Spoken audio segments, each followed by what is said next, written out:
This young female has already been collared. And she's important because she only left her mother a few months ago and is just establishing her hunting grounds.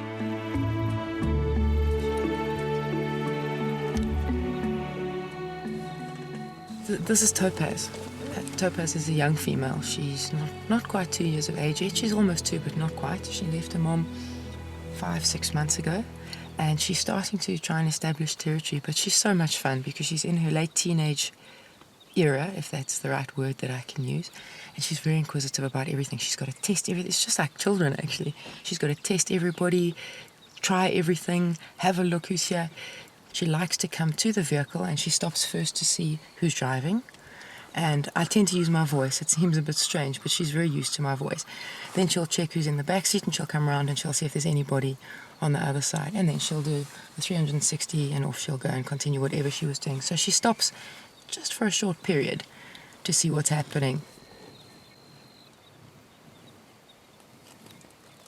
I think in general, leopards have an intense look. It's amazing. And they don't look at you, they look through you. Their eyes are amazing. Over the coming months, Natasha will watch and wait to see what Topaz does next. For this young leopard, the battle for survival has just begun. If she can establish her first territory and have cubs, she'll play a vital role in restoring the natural balance to this newly created animal kingdom.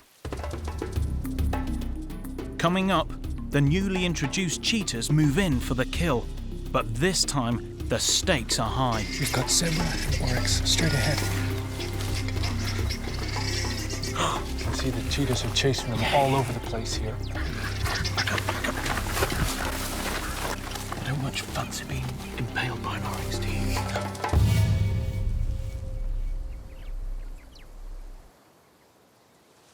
Here in Namibia's Central Highlands, the wet season has seen the heaviest rains in a century. And during my stay, I've witnessed incredible storms and torrential downpours. It's impossible to work in this, but it's brilliant for wildlife. All this rainfall has flooded the waterholes. And around these oases, many of the park's colourful bird species have begun to breed. Weaver birds are building their nests, and hornbills are feeding their young, carefully concealed for protection.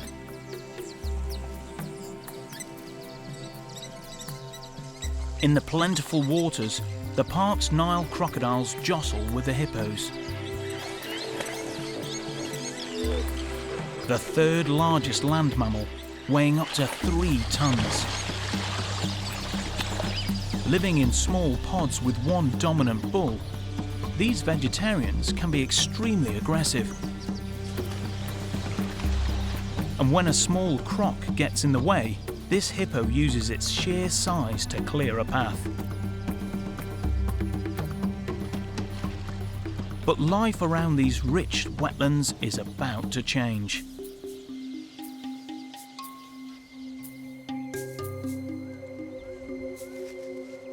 From now on, this part of Namibia's Central Highlands won't see rain for many months, and temperatures will soar above 40 degrees Celsius.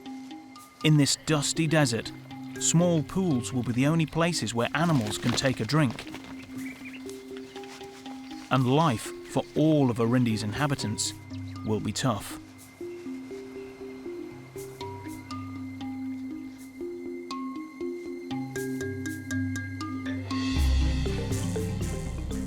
The change of season will pose a big challenge to the reserve's newly introduced cheetahs. They'll have to adapt fast to life in the wild if they're to survive. Before I leave, I pay them one more visit, and again we go in on foot. Because they're radio collared, James gets us near by picking up their signal. Okay, Steve, we're getting pretty close now. We're not too far off. I think they're just somewhere past in these bushes here.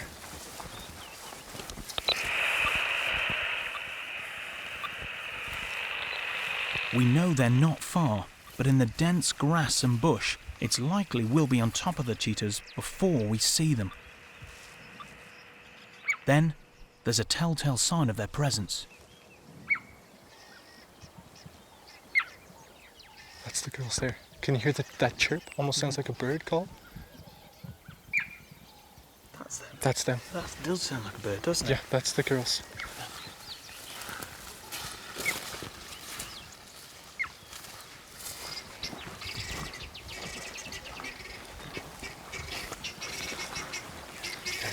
We've got zebra and oryx straight ahead. Oh, there he is, they're running.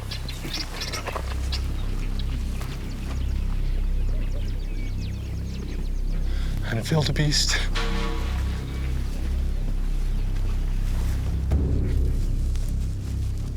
And there's oryx moving around over here, so we've had just about every prey species you could want in one area. With this amount of game animals, the girls could be on a kill.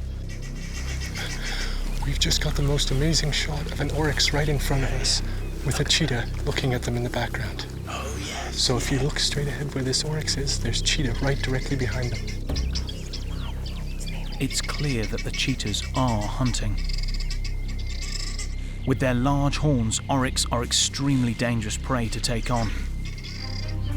But 4 females together do stand a chance of taking one down. You can see the cheetahs are chasing them all over the place here. Yeah, okay. Then we realise they're after a small oryx calf hidden in the grass. The mother is determined to defend her calf. They're in trouble. They're in trouble. That's absolutely amazing. But the cheetahs remain persistent, and suddenly the calf is in the open. Go. There's the calf, there's the calf. Eyes right, eyes right. Back up, back up. I don't much fancy being impaled by an oryx, do you? No. The back off. Oh my God. Right, back off, back off. Trying to escape was a fatal choice for the calf. Once on the move, it's easy prey. That was unbelievable. You can't imagine how rare a sight that is. But this battle might have been going on for quite some time. The oryx had a calf here and was trying to defend it, but against 4 cheetah, it didn't stand a chance. The calf is only tiny, and unfortunately, I think it's met its grisly end, but it does mean that our cheetahs are doing really well. They're fending for themselves.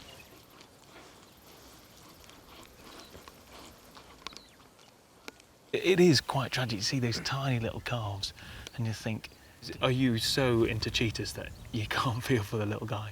No, absolutely. Of course we do. I mean, we get into Yeah. conservation for a reason that we love all animals, and you don't like to see it happen. But try as we might, we're never going to turn these girls into vegetarians. Yeah.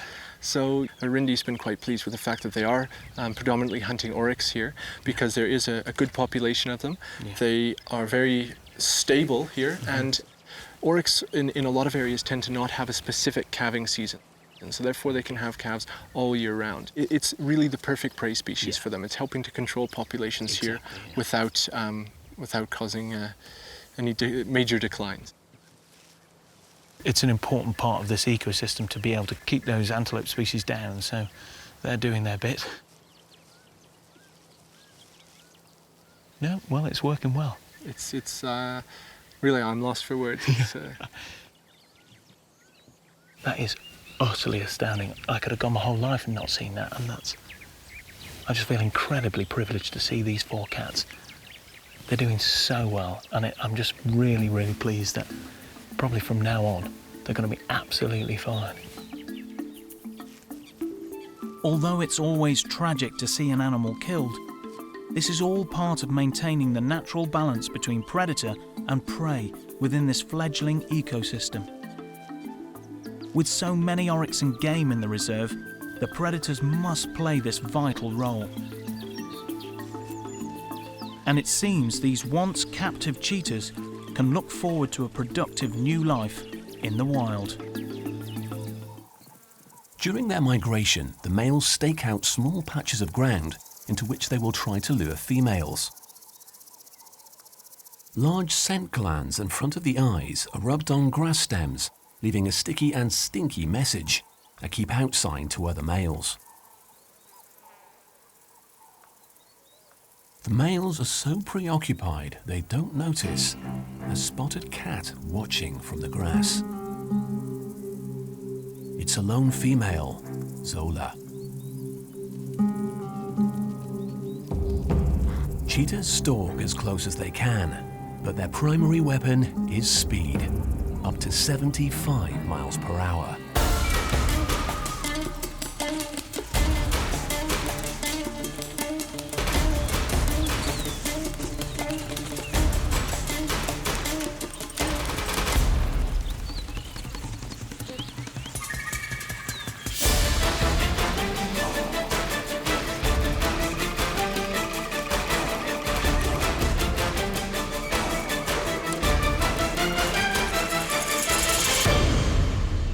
But Zola wasn't fast enough. Some predators hunt in packs, working together to bring down prey, but female cheetahs hunt alone. Zola is 2 years old and only recently away from her mother. She's still trying to get the hang of adult life, though clearly she's finding it tough. The gazelles follow her as she moves off. It might seem strange that a prey animal wants to be anywhere near a predator, but by keeping her in sight, the gazelles are making sure that they won't be taken by surprise. They stot, leaping to show off their fitness. Predators rarely target animals in their prime, they are too hard to catch. Proving how healthy you are is a good way to keep predators at bay. Zola's out of luck today. Gazelles are fast, alert and agile, not the easiest of prey.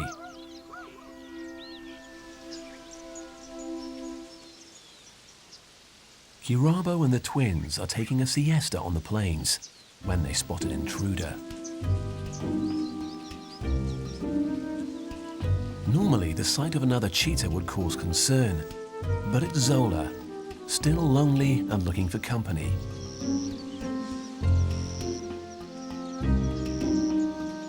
She finds life tough without her mother and invites herself to tag along.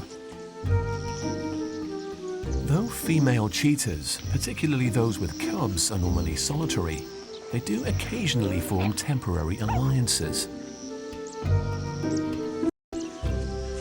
Deo and Zuri aren't too sure about having a new big sister.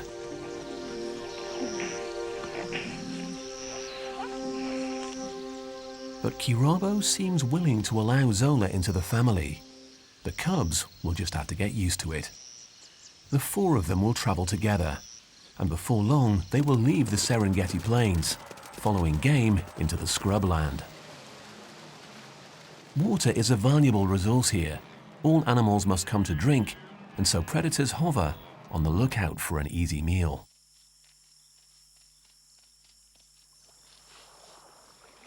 Like most cats, cheetahs don't like water, but crossing these small puddles has become something of a game.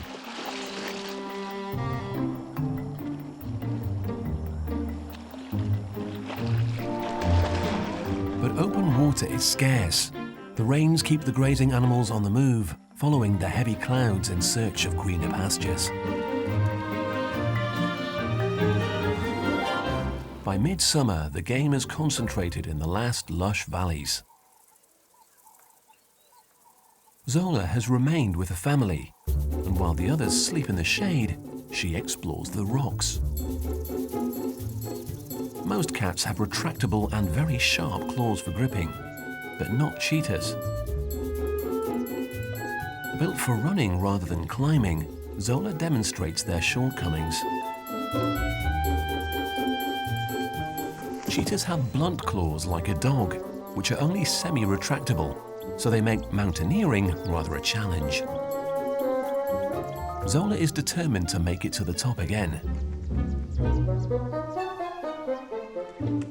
Deo watches, fascinated.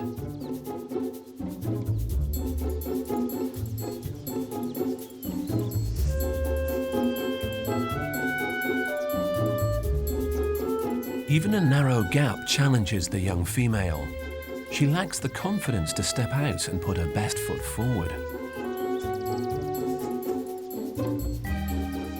Zuri's not interested in rock climbing and plays with her mother. Zola finally admits defeat and both explorers head back to the others.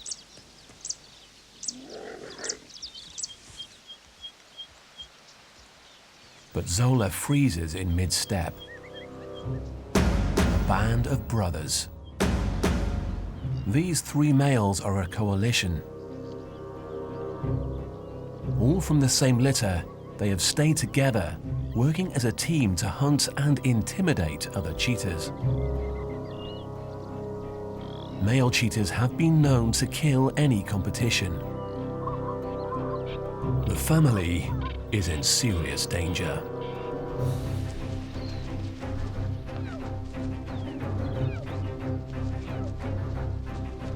They move in on Zola, Kirabo and her twins. Kirabo tries to usher her family to safety, but it's too late. The larger brothers quickly encircle them. The family huddle together, sitting low to the ground, showing their submission. Kirabo has already lost one cub to predators and doesn't want to lose any more. Courageously, she sits between the youngsters and aggressive males.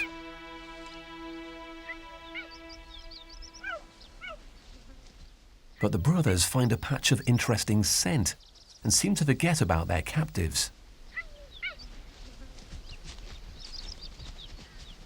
Kirabo is not in season, and the youngsters are too small to be a threat. It gives the anxious family their chance to escape.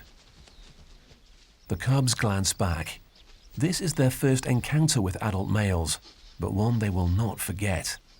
They have escaped the brothers' wrath this time, but they'll be back.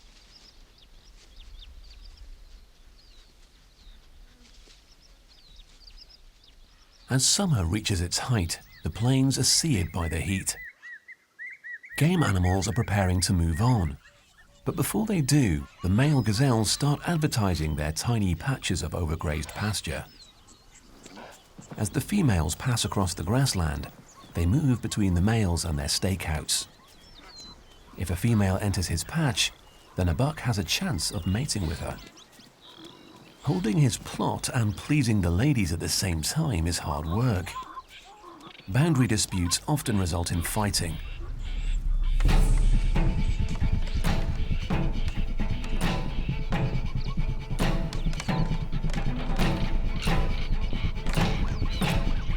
The male's long horns are covered in ridges that can lock with their opponents. It's a bit like arm wrestling, with each buck trying to throw the other off balance.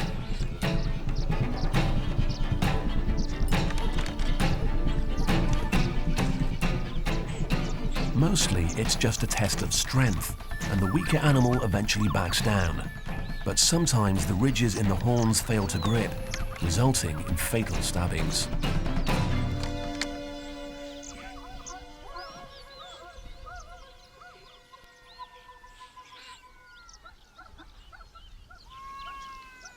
A giraffe has stumbled upon a buck that lost such a fight.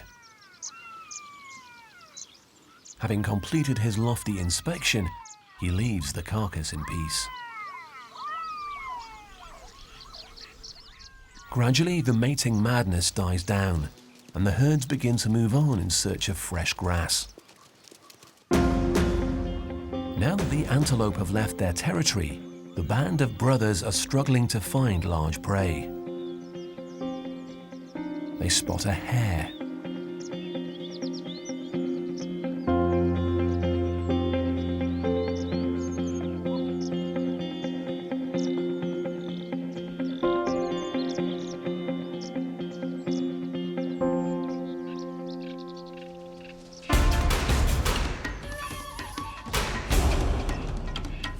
By By working together, they are able to rally their quarry, driving it back and forth.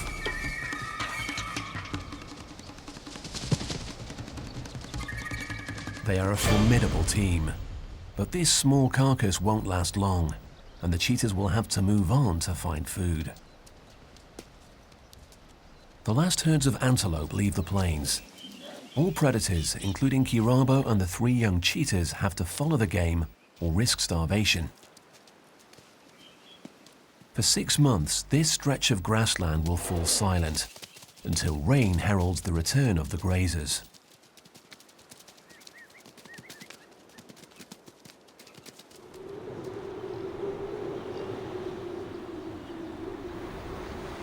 Dust clouds stand out against a building storm. Eventually, after several months, there is a faint promise of rain. Called the light rains, the downpour will last only a few days. Puddles collect quickly on the tough-baked soil.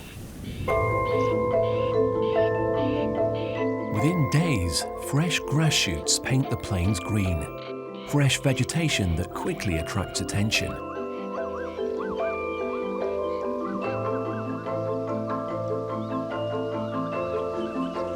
The Thompson's gazelles, which escaped the worst of the dry season by sheltering in bush country to the east, now venture back onto the plains.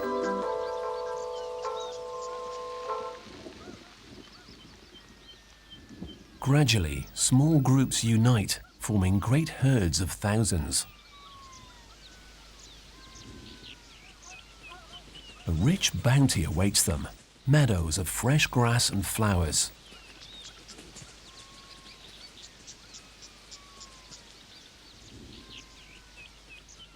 And a cheetah isn't far behind, stalking the herds.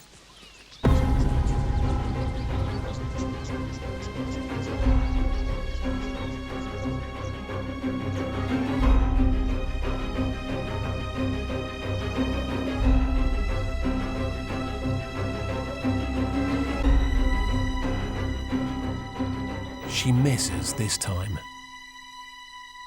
Zola has returned, and now she's on her own again. An adult, but she still has a lot to learn. But not far behind, the twins Deo and Zuri return to the place of their birth.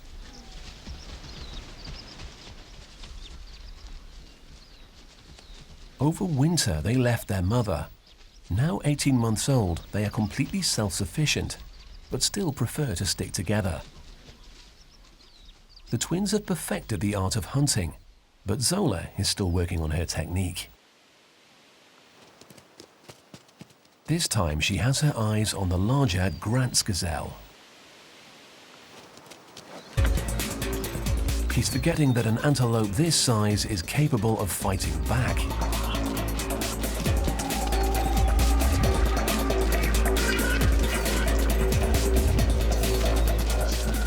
She tried to bite off more than she could chew.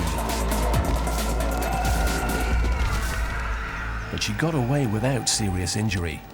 For this young female, it's back to the drawing board.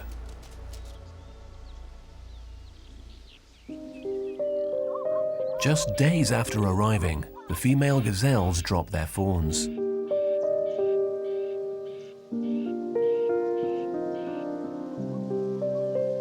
The whole herd coordinates its breeding. If there are more babies than the predators can pick off, it will ensure that at least some of them will survive. The birth is dangerous for both mother and baby. Neither could run to escape danger, so they need to get it over and done with as quickly as possible.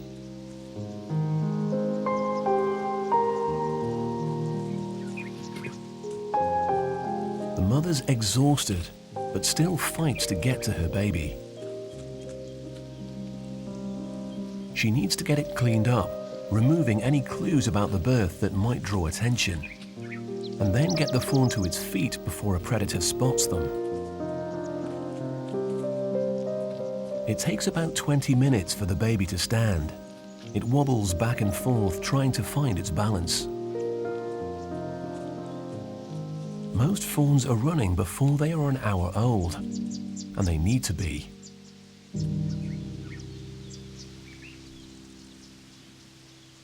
The mother's sharp eyes pick up a movement. They've been spotted. It's Zola, this time hoping for an easier catch. The fawn's so young that it has no chance of outrunning her.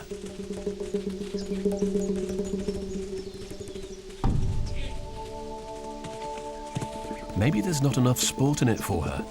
Zola doesn't make a kill, instead batting the baby. It's a bigger version of cat and mouse. She's just playing with her food. Its mother can only watch in alarm, powerless to save her infant. The confused fawn isn't sure how to react to its captor. Zola should have made the kill when she had the chance. Now, she's the one looking worried. The lioness knows that no cheetah can stand up to her superior size and strength. It's a saving grace for the gazelle fawn, which seizes the distraction and flees to its mother. A reprieve for the lucky fawn.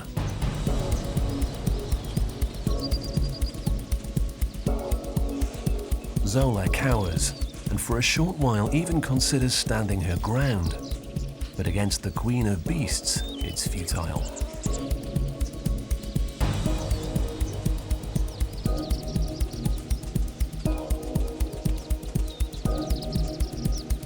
The two female cats have a standoff, neither willing to turn its back or move away. Cheetahs are often killed by lions. The larger cats eliminate any competition for food. Zola is taking a massive risk.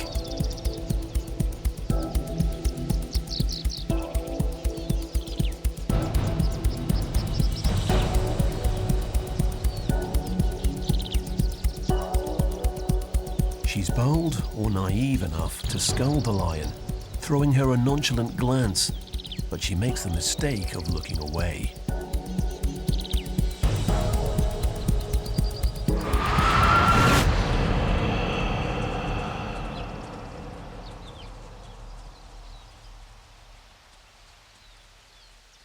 The lioness has made her point. But Zola's troubles aren't over. A bigger threat is heading her way. Tired and hungry, the band of brothers has just returned to the plains. They are not in a playful mood.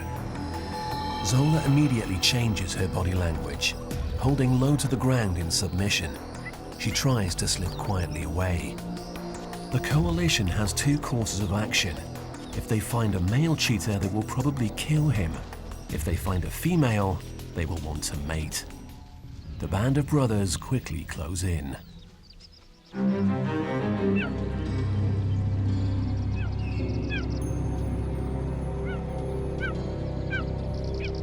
She may survive their attack, but only if she plays by their rules.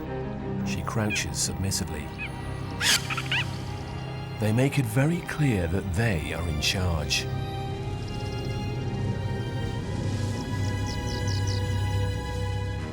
Each time she moves, they move, surrounding her. Her yawn is an attempt to diffuse the tension. She's highly stressed. Eventually, she can't take it anymore and tries to leave. But this is insubordination, something that the brothers are just not willing to accept. She's not in season at the moment, but perhaps the brothers hope that by holding her captive for a few days, she might finally be ready to mate.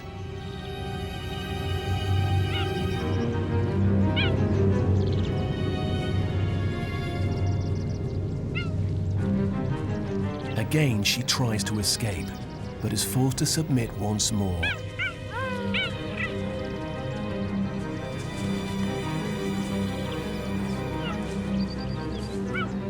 But suddenly, the brothers reveal their immaturity. Something else has caught their eye. Having just arrived in the plains, the males are hungry, and a pair of jackals has discovered some easy prey. Jackals pair for life and can work together to hunt. The fawn is well within their capabilities, but what they hadn't counted on was the protective gazelle mother.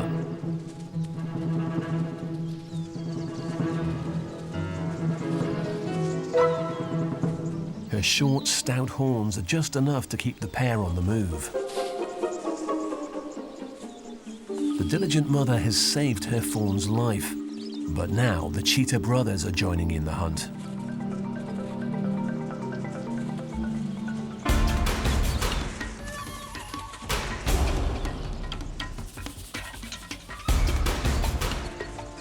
The adults in the herd see them coming and scatter. But in the chaos, a fawn is left behind.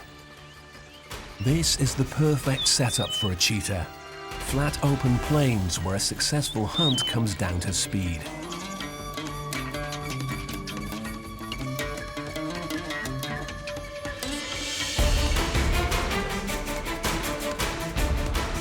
They are the fastest land animals. The fawn doesn't stand a chance.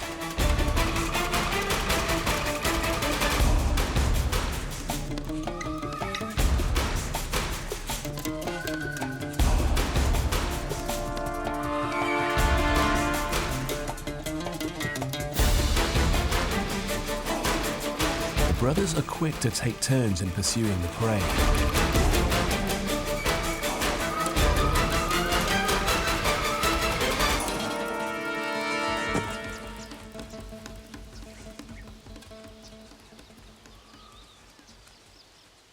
However, they are not so willing to share once they've caught it.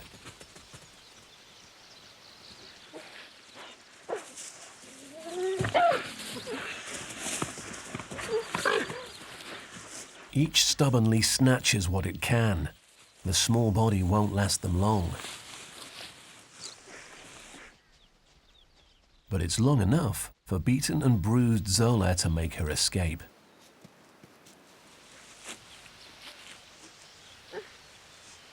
Taking advantage of the shade, the twins, Deo and Zuri, have returned to the rocks they used to play on as cubs.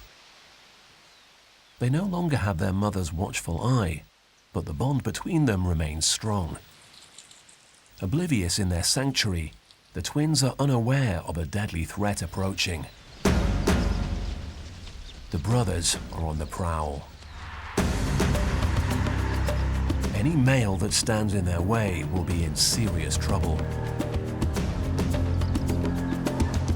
Luckily, these rocks are not the same ones that the twins are on. The formations, known as koppies, are used by all of the predators of the plains to scan the environment. The brothers scent mark so that other cheetahs that visit this koppie will know who else is in the area. It will serve as a warning to other males. The twins' resting place is in plain sight, but luckily the brothers haven't spotted them, thanks to the cover of trees. The twins are using the shade to their advantage, giving themselves a bit of respite before their next hunt. This lookout's ideal. There is even a grooming service.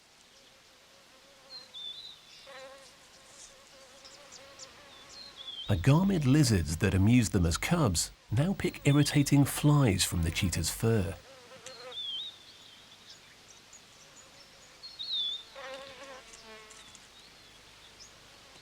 Deo, frustrated by the flies, is finding it hard to settle, but staying awake may save his life. He spots the brothers.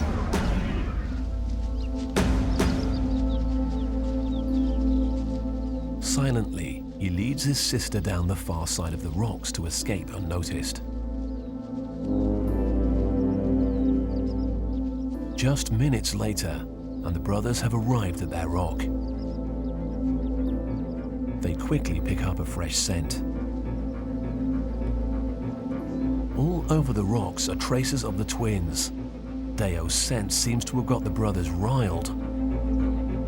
Aggressively, they overspray his marks. They are the dominant males in this stretch of grassland, and they will make sure everyone knows it. This is a koppie takeover. But their desire to claim the rocks as their own has given the twins the time they needed to escape, and now they are out of sight. The gazelle fawns are growing quickly. To build their strength, they dash about within the safety of the herd. Mother and fawn find each other through their calls and scent. A doe will suckle only her own fawn and repels any youngsters that approach the wrong mum. The fawns dance around the adult males. Eventually they will grow horns to rival his, if they live long enough. At this precocious age, the fawns are still at great risk of attack.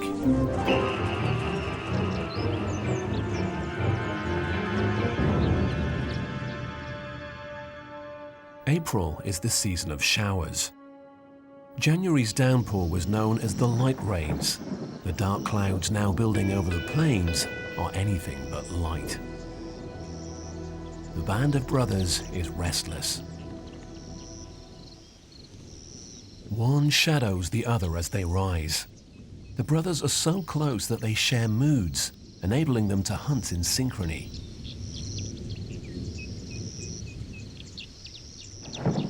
But there will be no hunting until the first wave of storms has hit.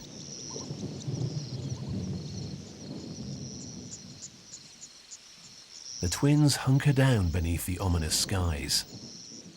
The brothers are heading their way, but their progress is brought to an abrupt halt as the black clouds overhead finally burst.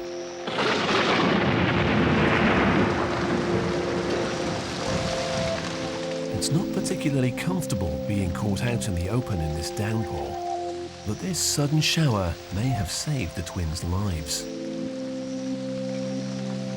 For 2 hours, all the cheetahs and the other inhabitants of the plains are drenched.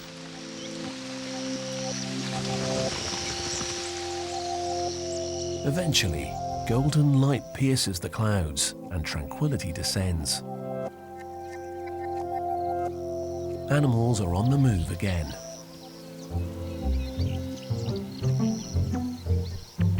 The twins become playful as they dry off.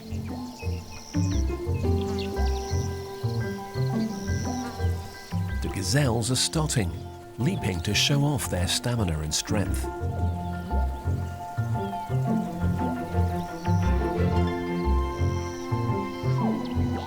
Despite the relaxed atmosphere on the plains, the brothers are preparing to move once more.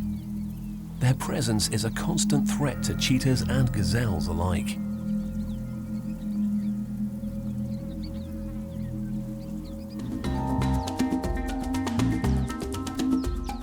Orphaned or injured as youngsters, this group spent years in captivity and were only released after a lengthy recovery process. But while they've begun taking their first steps towards freedom, another rescued cheetah lies unconscious. A huge question mark hanging over his future. 7-month-old cub Quattro was seriously injured after being hit by a car, and X-rays revealed 4 fractures in one of his legs. It probably is a traumatic injury, but it doesn't make a hell of a lot of sense. It was a very strange fracture. It's now more complicated. It's right up the top there, by the elbow. So unless that's pinned and it's not going to hold it steady, then basically it's not going to work.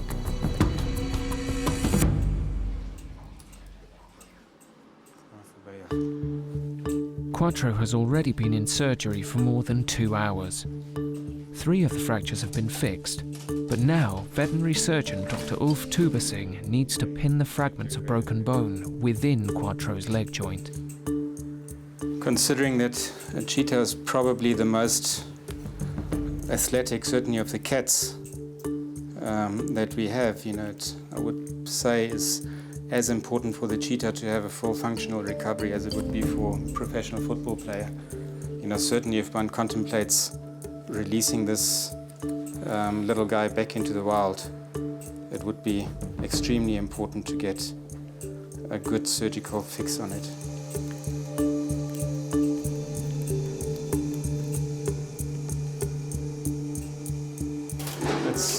fractured in multiple spots. He isn't quite as easy as it may appear on. This is a one-time only operation. If Quattro's leg can't be pinned successfully on the first attempt, he'll have to be put to sleep. From looking from the outside, it looks like, certainly what I can see, the fragments are in position. Theoretically speaking, we should have nice alignment, but the X-rays will show. At only 7 months of age, Quattro is still growing, so his bones should heal well, if they've been correctly aligned. We had 1, 2, 3, 4 fractures. This fragment here is where the muscles are on. The pin is in there, but we've put a figure of 8 wire around to pull this in place, and this here at the bottom is just literally putting the pin in to roughly keep it in position. And this will just basically grow, that grows calcify and over, grow together, yeah. Now I must just... After a detailed examination, Ulf delivers his verdict. Looks good. I would say the prognosis is actually quite good for this cat. It's great news, not just for Quattro, but for the entire cheetah conservation effort. Here in Namibia, we have a quarter of the world's cheetah population, which is, a lot of animals, endangered animals, and just saving one is helping the population rise and to keep them, steady and safe. Quattro will have to be confined while his leg heals, but all being well, he should make a full recovery. I'm feeling a lot better now. Now we've just got to keep the cat nice and calm and don't let it run around for the next 6 weeks or so. Yeah, a lot happier now. I'm sure Carla will be as well.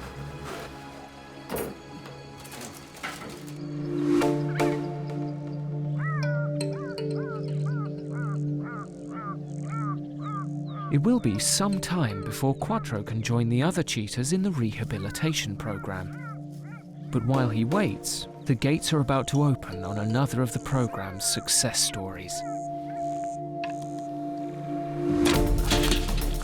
When 5-year-old male Cyclops was darted so the team could examine a major eye problem, there were fears he might have to undergo surgery. If you look at the normal eye, you can see it's a certain size.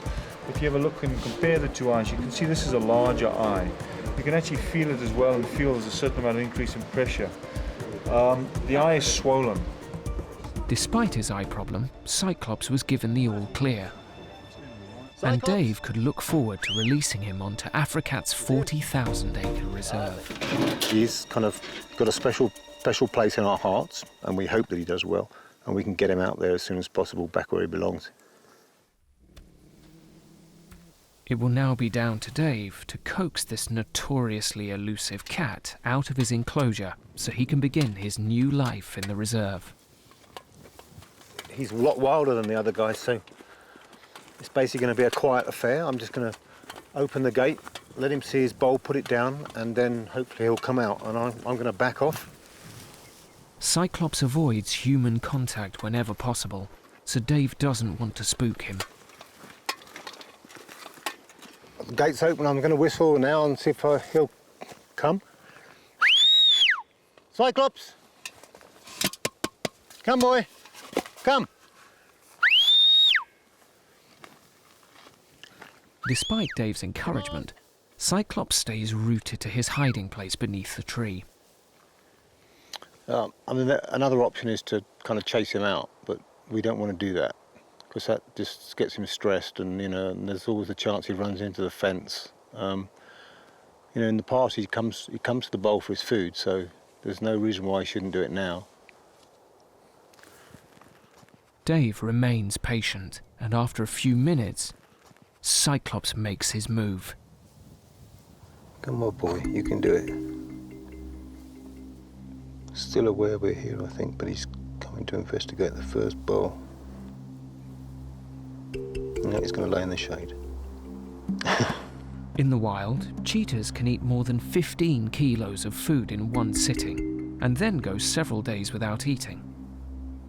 So far, it seems that Cyclops would rather go hungry than risk trouble.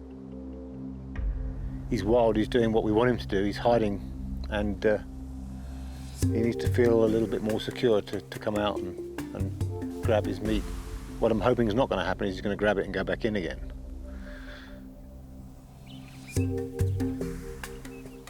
Cautious as ever. Here he comes.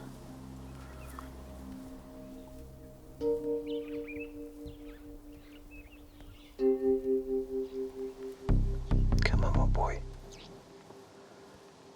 Come on.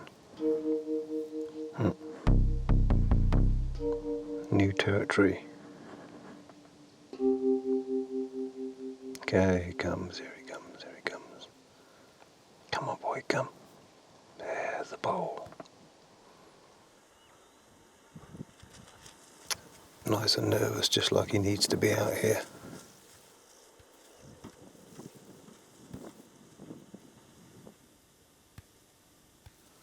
Almost at the bowl.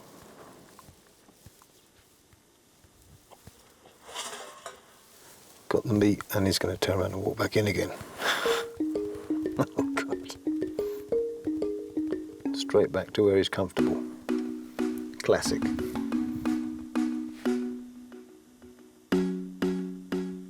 It looks like Dave will just have to be patient. I am a little bit frustrated, but you know, I saw him come out, so I know he can do it, but he did go back in again. So I'm pretty sure, you know, he's going to be fine. He's going to find his own way out. I mean, he kept looking at me, so he knew I was here. Once I drive off, he will then know I've gone. So he can do it in his own time. I don't want to force him out. I don't want to, you know, don't want him to stress out in any way. Dave leaves, and the crew place motion-sensitive cameras at the gate of the enclosure. Once they've gone, Cyclops is left to weigh up his options. After 18 months in captivity, he's a whisker away from freedom. In front of him, a 40,000-acre reserve with a ready supply of food. All he has to do is walk through the gate to freedom.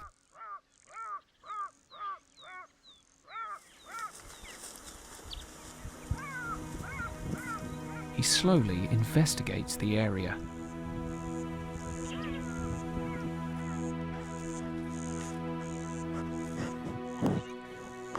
And once he's convinced it's safe, he heads off to start a new, exciting chapter in his life.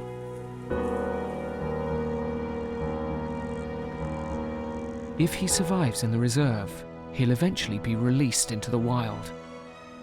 Dave will watch over him in the coming weeks. He's gone this time, at last. Sun's coming down now. Yeah, he started his long journey, so hopefully from here on it'll be good news, and if he does as well as the other guys, then we're really rocking and rolling.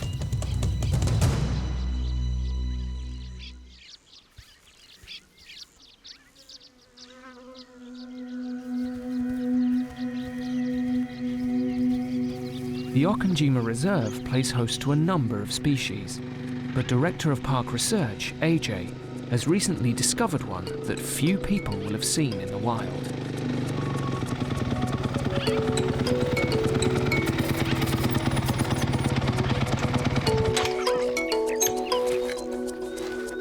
Though the reserve was created to give rescued cheetahs a second chance in the wild, it also appears to be giving other rare animals a chance to thrive.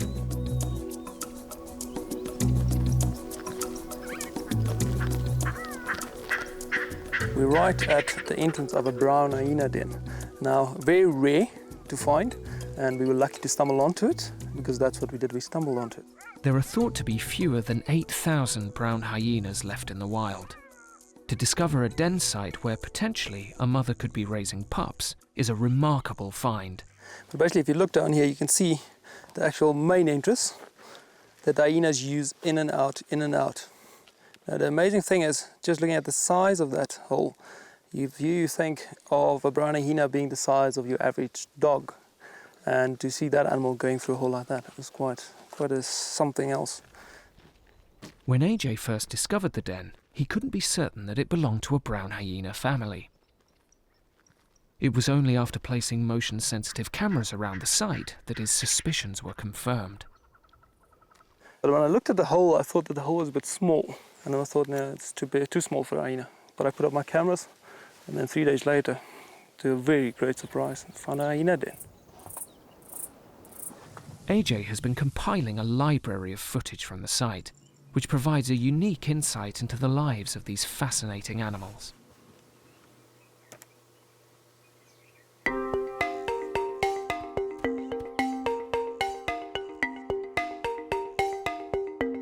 There are 3 pups at the den, an average litter. The pups have begun foraging for themselves, but at 7 months of age, they're still relying on their mother to provide much of their food. While she's out scavenging, they get to play. It looks like they're fighting, but they're not fighting, it's play fighting. So a lot of biting, that's why they have that thick mane protecting their necks and also protecting their bodies, because they are very nibbly and all of that. And that also indicates the youngsters, because the youngsters need to sort out hierarchy, so they'll always be biting and nibbling and showing dominance between them. The rescue cheetahs are unlikely to encounter this family. Unlike the spotted hyena, these smaller, brown hyenas will rarely drive other predators from a kill. Though they have a reputation for being violent scavengers, the footage has given AJ a fresh perspective on this often maligned species. The behavior doesn't show what everyone tells you, in the sense that they are very ferocious and stuff. They're actually quite sociable, they play around, they look beautiful. The young won't leave the den until they're 15 months old, and in time, their mother may return to bear more pups at this site. AJ's priority will always be the cheetahs, but he'll continue to follow the progress of this young family in the months ahead. This is bringing work home, but this is a special kind of work. It's not your normal 9 to 5 type of work. AJ's not the only one working out of hours. When Dave's not in the field rescuing cheetahs, he's normally in his workshop, making the most of what little's available from the African bush. Dave has a habit of collecting things. He never throws anything away because he always says you can use it. There's a reason for my hoarding.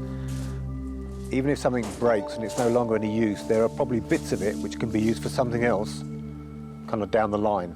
So I keep stuff. He builds the crates and builds doors in the enclosures. Yeah, it's like a bit of a scrapyard around here, but it generally gets used eventually. And there are always times when, you have to make something. You just go through your stockpile of rubbish, as some people call it, and you find the stuff there.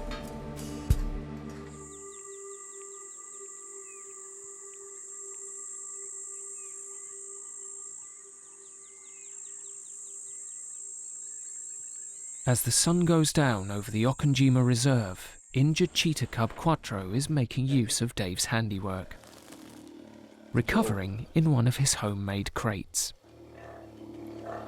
It's a purring eating noise. I'm going to give you one piece, and then you must work it out. There are antibiotics inside the food, and Dave and Carla need to make sure that Quattro takes his medicine.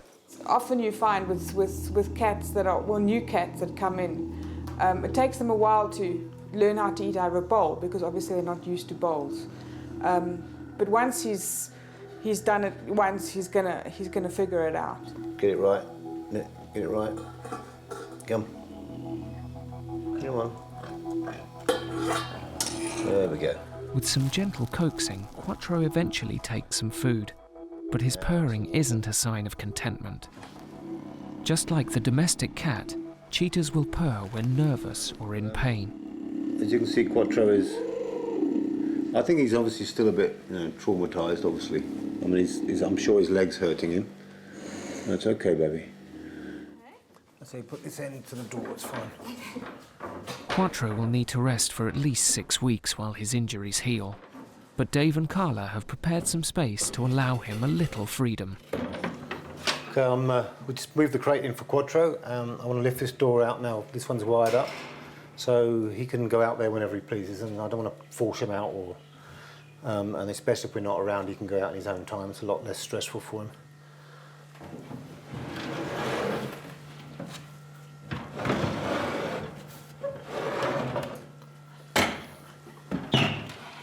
For the first time in almost a week, Quattro sees daylight.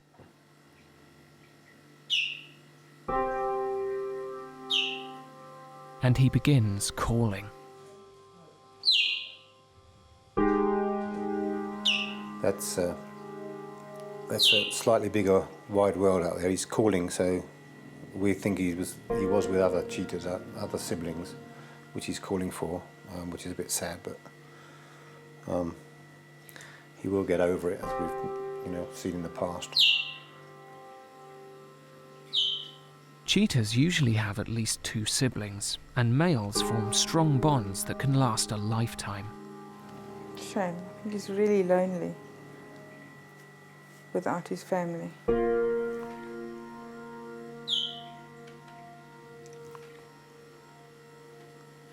It will take him a while to get over it. They do call for a few days, but they do get over it. And then he'll only know what it's like to be a single cheetah, sadly. If Quattro makes a full recovery, he'll have a chance to form a coalition with other rescued cheetahs before being released onto the reserve. Until then, he'll have to adjust to life alone. But Carla and Dave will help where they can.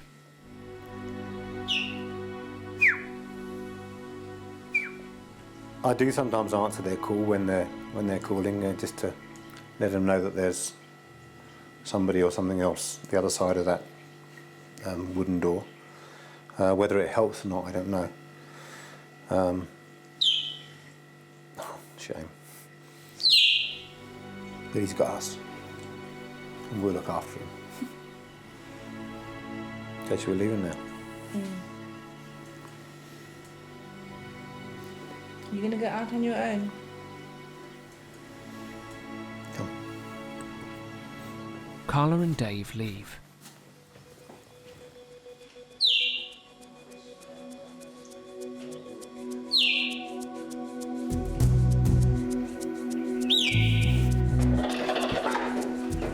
And eventually, Quattro takes his first nervous steps outside.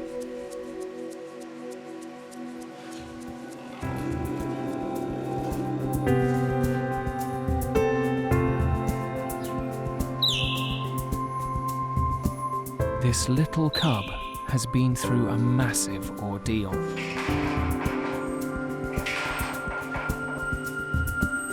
But thanks to Dave and Carla, his survival is assured.